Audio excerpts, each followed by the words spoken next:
Hey guys, it's Divyansh, welcome back to another episode of football daily. और episode में आगे जाने से पहले huge shout out to one football application, एक ऐसी एप्लीकेशन जो कि अगर आपको अपने फुटबॉल क्लब और अपने फुटबॉल फेवरेट फुटबॉल प्लेयर के लिए रिगार्डिंग 24/7 अगर आपको खबर चाहिए, अगर आपको ट्रांसफर रूमर्स चाहिए, अगर आपको न्यूज चाहिए, स्टैटिस्टिक्स चाहिए, रिकॉर्ड्स चाहिए, लाइव कमेंट्री चाहिए, जिफ चाहिए, everything regarding football at one click, do make sure कि आप वन फुटबॉल को जरूर इंस्टॉल करें मेरे दिए गए लिंक इन द डिस्क्रिप्शन और पिन कमेंट से, and be a football fan 24/7। लेकिन आज के इस एपिसोड में हम लोग रिव्यू करने वाले हैं और साथ के साथ हम लोग कुछ फुटबॉल डेली अपडेट्स, ज्यादा अपडेट्स नहीं है बट जितनी भी हम उसमें सब पे डिस्कस करेंगे तो आपको चैप्टर्स मिल जाएंगे उसके रिगार्डिंग, और नहीं मिले पहले तो उसके लिए सॉरी। तो सबसे पहले हम लोग बात करते हैं यहाँ पर, देखो Chelsea versus city, typical Chelsea versus city वाला मैच था। लेकिन मतलब मैंने मैच देख रहा था तो कमेंटेटर ने ये कहा था कि it's a game of chess, and actually में it was a game of chess. क्योंकि मेरे को लगता था कि यार Pep Guardiola, like seriously it was not confirmed कि मैं हालैंड और गार्डियोला पे एक्सक्लूसिव एपिसोड बनाऊंगा, लेकिन कल का मैच देख के तो पक्का बनाना पड़ेगा। ऐसा नहीं है कि दोनों में से किसी ने कुछ बहुत ही अलग हट के कर डाला, लेकिन यहां पर आप देखो, तुमको ये चीज समझनी पड़ेगी कि ये मैच ऐसा था जहां पर अगर ये 0-0 हो जाता तुम तब भी ज्यादा कुछ ना कहते। अगर ये 1-0 सिटी जो कि इवेंचुअली हो गया तो इट्स नॉट शॉकिंग, क्योंकि सिटी ने वो कर दिखाया जो वो जो करना चाहते थे। और अगर ये एक्चुअली में 1-0 चेल्सी भी हो जाता ना तो भी तुम कहीं ना कहीं नहीं कहते कि हाँ ये अनडिजर्विंग नहीं है, because it was deserving at some point of time. अब देखो, अगर पहले हाफ की बात करें ना तो सिटी बिल्कुल चूतिया थी, क्योंकि एक तो मेरे को समझ में नहीं आ रहा कि एक बहुत बड़ा सवाल है पूछना चाहिए कि सिटी थोड़ा लेस डोमिनेंट होके, थोड़ा पोजीशन को गिव अप करके ट्रांजिशन पे क्यों नहीं खेल सकती? क्यों हमेशा अपनी फिलोसफी को, आई नो पेप गार्डियोला की फिलोसफी, लेकिन उससे काम नहीं बन रहा है। आई थिंक पहले 10-15 मिनट तो हालैंड का टच ही नहीं आया था। और दूसरी चीज, पहले हाफ में दी ओनली टाइम जब सिटी थ्रेटनिंग लग रही थी वो तब तक जब वो काउंटर अटैक कर रहे थे।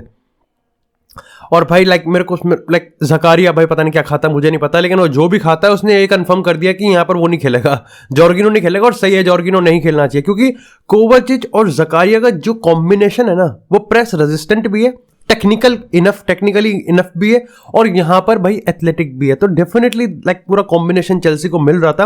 और मेरे को लगता है कि फर्स्ट हाफ में ग्राहम पॉटर ने काफी बढ़िया काम किया। अब देखो अगेन, काफी लोग यहां पर, अगर सेकंड हाफ परफॉर्मेंस की बात करेंगे, इस पूरे ओवरऑल गेम की बात करें तो काफी लोग यहां पर केपा की गलती निकालेंगे, कुकरेया की गलती निकालेंगे। देखो मैं ये नहीं कहता कि they were at the top of their game, लेकिन कहीं ना कहीं केपा का हाँ मैं कह सकता हूं कि वो उसको पकड़ सकता था, but it was just pure class from Jack Grealish, मतलब प्योर क्लास। और ये मतलब तुम आयरनी देख रहे हो, जैक ग्रिलिश और मारेजी आए थे 2 मिनट पहले और आते ही उन्होंने गोल मार दिया, दोनों ने कंबाइन करके। तो that was just pure class, close to perfection. साथ ही कुकुरेया की बात करूं, मेरे को सही लगा यार फर्स्ट हाफ में। मेरे को चेल्सी से ज्यादा कुछ दिक्कत नहीं है, 2-3 दिक्कत है। वो ये है कि भाई उनको यही नहीं पता कि सिटी को खोलना कैसे, जबकि लिटरली भाई सिटी फैली पड़ी थी। City one all over the play. City को ये पता है कि डोमिनेट कैसे करते हैं, सिटी को पता है कि हम बिल्कुल उनके पेनल्टी बॉक्स में अगर चेल्सी के 11-10 के साथ डिफेंड कर रहे हैं तो सिटी 9 बंदे भेज देगी अपने।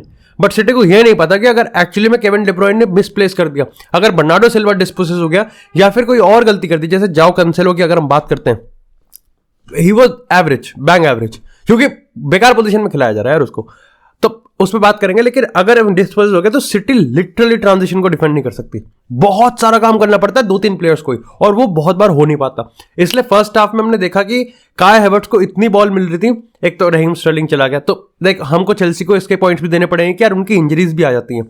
लेकिन जब ओबामेयांग आगे गया नंबर 9 पे, काय हैवर्ट्स के पीछे गेला, बहुत चांसेस मिले चेल्सी को कुछ ना कुछ करने के तो मिले, और मैक्सिमम वो क्या कर पाए, सिर्फ गोल पोस्ट पे हिट कर पाए। It's you can not hit city, ऐसे अगर खेलोगे तो सिटी को हिट नहीं कर पाओगे। दूसरी चीज, अगर मैं पेप गार्डियोला की बात करूं, भैया आप अपने अनऑर्थोडॉक्स जो पोजीशन है ना, आप जो फ्लेक्सिबिलिटी है, बहुत बढ़िया काम कर देगी, लेकिन उसका फायदा नहीं मिल रहा है आपको। अगर आप जाओ कैंसेलो को जिस तरीके से खिला रहे हो, और ये चीज ने खुद पोस्ट मैच प्रेस कॉन्फ्रेंस में कही है कि मेरे को ये लग रहा था कि बैक 4 के साथ जाएंगे, बैक 5 के साथ जाएंगे, तो मैंने ये फ्लेक्सिबिलिटी ट्राई करी अपनी पोजीशन में, जो कि काम नहीं करी, और बिल्कुल भी नहीं करी। सेकंड हाफ में सिटी कमबैक करती है, 5v4 की सिचुएशन क्रिएट कर डालती है, और उससे इनका काम बनता है। अर्लिंग हालैंड को बहुत सही तरीके से चेल्सी ने कंटेन करके रखा, डिस्पाइट कि अर्लिंग हालैंड को 1-2 चांसेस मिले और इट वाज लाइक वो अर्लिंग हालैंड मूवमेंट बन सकते थे, लेकिन चेल्सी बच गई। हालैंड में मतलब यार हालैंड का गेम स्टाइल अभी ऐसे ही चल रहा है, लाइक 1 सेकेंड मार दिया, मतलब अगर वो जो उसका पहला रन था वो इतना ज़्यादा थ्रेटनिंग और लीथल लगता था ना, मतलब उसका कोई जवाब नहीं है सीरियसली। लेकिन कहीं ना कहीं इस मैच में एक जो हाईलाइट जो मैं दोनों टीम से निकाल सकता हूँ वो थे यंगस्टर्स। चाहे मैं बात करूँ यहाँ पर सिटी के यंगस्टर्स की, यार मैं उसका नाम भूल गया, क्या नाम था, 18 साल का लौंडा है भाई, यार खेल रहा है भाई, मतलब क्या खेलता है यार वो, मतलब उसका डायनामिज्म की अगर हम बात करें, उसके एथलेटिज्म की बात करें, या फिर किसी भी तरीके से अनप्रेडिक्टेबिलिटी हो ना, वो भाई वो बंदा परफेक्ट है, बिल्कुल प्योर परफेक्ट है। लेकिन eight the same time Chelsea भी भाई बढ़िया है। लेकिन पॉइंट ये है, चेल्सी 8 गेम में से 4 आई थिंक ड्रॉ कर चुके हैं, हार चुके हैं 3 में से ड्रॉ करा है, हारा है, और 1 मैच जीती है बस। And this is a big deal, क्योंकि आप टाइटल रेस से तो बहुत पहले ही बाहर हो गए, तो क्या आप टॉप 4 से बाहर होते हुए देख रहे हो? और क्योंकि अगर आप टॉप 4 से बाहर होते हुए देख रहे हो, तो क्या अब आपको ये समझना पड़ेगा और आपको ये मान लेना चाहिए कि आप इस सीजन तो कुछ नहीं उखाड़ रहे, आप नेक्स्ट सीजन के लिए कुछ करो। आर्सेनल वाला हिसाब है, आर्सेनल को पता था कि अब तो गए हम, तो यूरोप से बाहर हो जाते हैं, मतलब ऐसे वो उससे नहीं हुए, जानबूझ के नहीं हुए थे, बट जब वो यूरोप से बाहर हो गए थे तो उन्होंने फोकस करा नेक्स्ट सीजन के लिए। तो क्या चेल्सी को ऑलरेडी नेक्स्ट सीजन के लिए फोकस कर लेना चाहिए?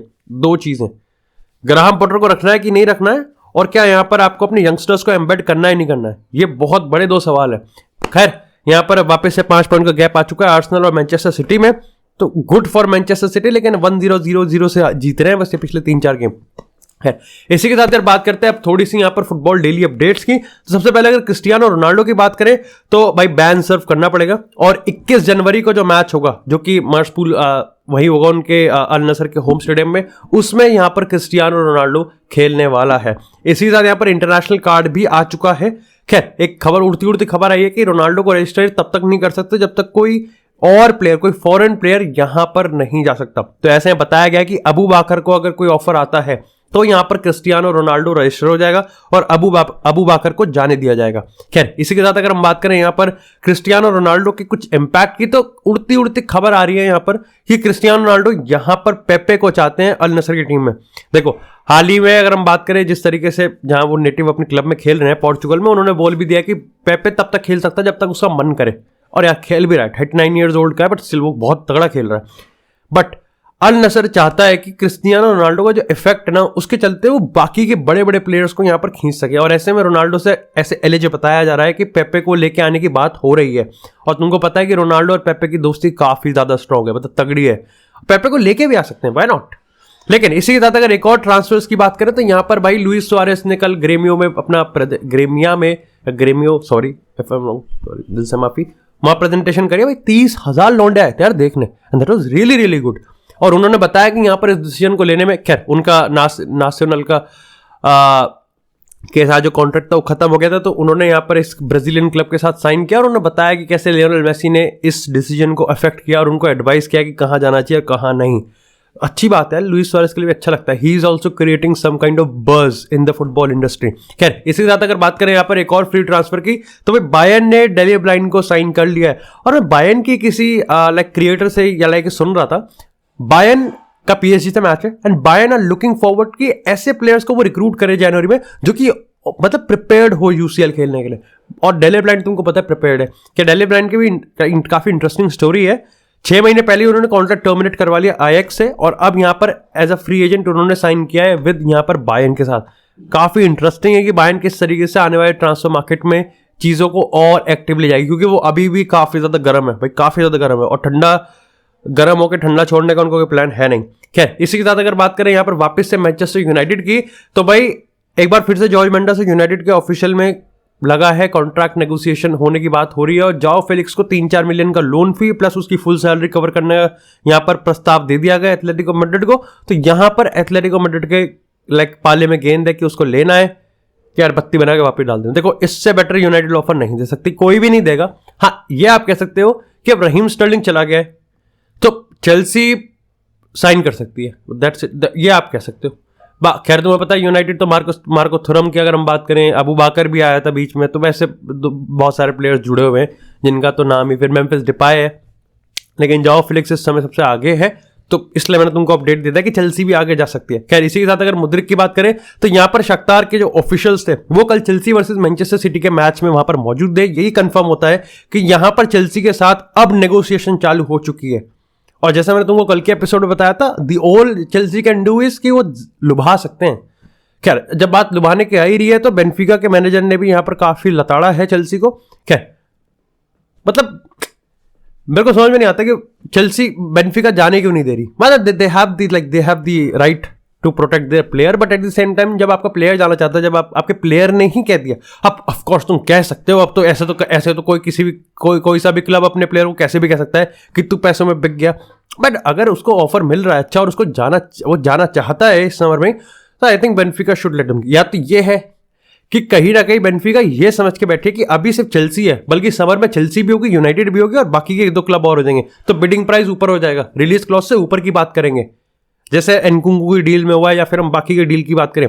लेकिन अभी क्योंकि सिर्फ चेल्सी है, बाकी सब समर का वेट कर रहे हैं, तो ये सोच रहे हैं कि यार एंजो को रोक ही लेते हैं। बट ठीक है, ये सब चल रहा है। खैर अगर एंजो की बात करें तो कुछ कह रहे हैं यहाँ पर 90 मिलियन पे करें, कुछ कह रहे हैं कि यहाँ पर वही 120-125 मिलियन पे करें। खैर द पॉइंट इज कि ऐसा बताया जा रहा है कि अभी तक कुछ भी एग्रीड नहीं हुआ है और कुछ रिपोर्ट्स तो ये कह रही है कि सर्टेनली ऑफ भी हो सकता है, इसको समर तक खींचा जा सकता है और समर तक खींच दिया तो यूनाइटेड कूद जाएगी फिर, और कूद भी जाना चाहिए। इसी तरह थोड़ा सा बात कर लेते हैं यहाँ पर बार्सिलोना से। तो भाई कल लेपोर्टा ने इंटरव्यू दिया, यहाँ पर बात करी उन्होंने फ्रेंकी डियोंग के बारे में, यहाँ पर बात करी लियोनेल मेसी के बारे में।